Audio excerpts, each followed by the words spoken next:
Subscribe کریں ہمارے channel کو اور بیل آئیکن کو کلک کریں تاکہ ہماری ہر نئی آنے والی ویڈیو آپ تک بآسانی پہنچ سکے۔ بسم اللہ الرحمن الرحیم۔ السلام علیکم ورحمۃ اللہ وبرکاتہ۔ ماہواری میں ماہ رمضان سے استفادہ۔ بہت سی خواتین رمضان میں اور بالخصوص آخری عشرے میں ماہواری شروع ہو جانے سے سخت ذہنی کوفت کا شکار ہو جاتی ہیں اور یہ سوچ سوچ کر پریشان ہوتی ہیں کہ اب اخیر عشرے کی عبادات طاق راتوں اور لیلۃ القدر کا کیا بنے گا۔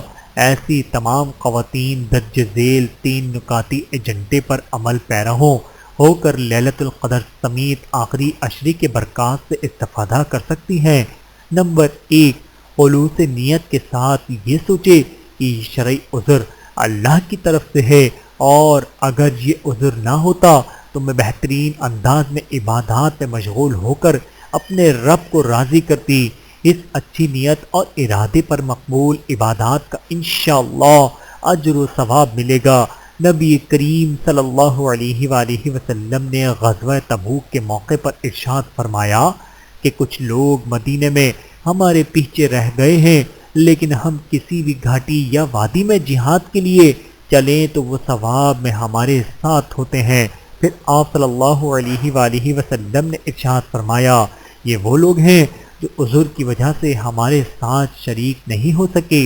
بحوالہ صحیح بخاری، حدیث نمبر 2684۔ نمبر 2، عبادات کرنے والیوں کے ساتھ تعاون۔ ایسی خواتین عبادات، تراویح اور تہجد میں مصروف گھر کی دیگر خواتین کے ساتھ تعاون کر کے ان کی عبادات کے برابر اجر و ثواب حاصل کر سکتی ہیں۔ یہ تعاون ان کے کام نمٹا کر، ان کے لیے سحری و افطاری تیار کر کے، ان کے بچے سنبھال کر اور دیگر طریقوں سے کیا جا سکتا ہے۔ نمبر 3، ذکر، اذکار اور دعاؤں میں مشغولیت۔ ناپاکی کی حالت میں ہر عبادت ممنوع نہیں ہوتی، بلکہ ذکر و اذکار اور دعائیں مانگی جا سکتی ہیں۔ لہذا ایسی تمام خواتین عبادت سے بالکلیہ کنارہ کشی اختیار نہ کریں، بلکہ ذکر و اذکار، درود شریف، شب قدر کی مسنون دعا اور دیگر دعاؤں میں مشغول رہ کر اخیر عشرے یعنی طاق راتوں اور شب قدر کی برکات حاصل کرنے کی کوشش کریں۔ اللہ تعالی ہم سب کو احادیث مبارکہ پر عمل کرنے کی توفیق عطا فرمائے، آمین ثم آمین۔ ویڈیو دیکھنے کا بہت شکریہ۔ مزید ویڈیوز دیکھنے کے لیے ہمارے چینل کو سبسکرائب کریں۔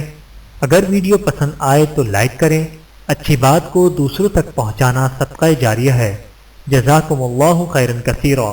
اپنا اور اپنے پیاروں کا بہت زیادہ خیال رکھیے گا اور مجھے دعاؤں میں یاد رکھیے گا۔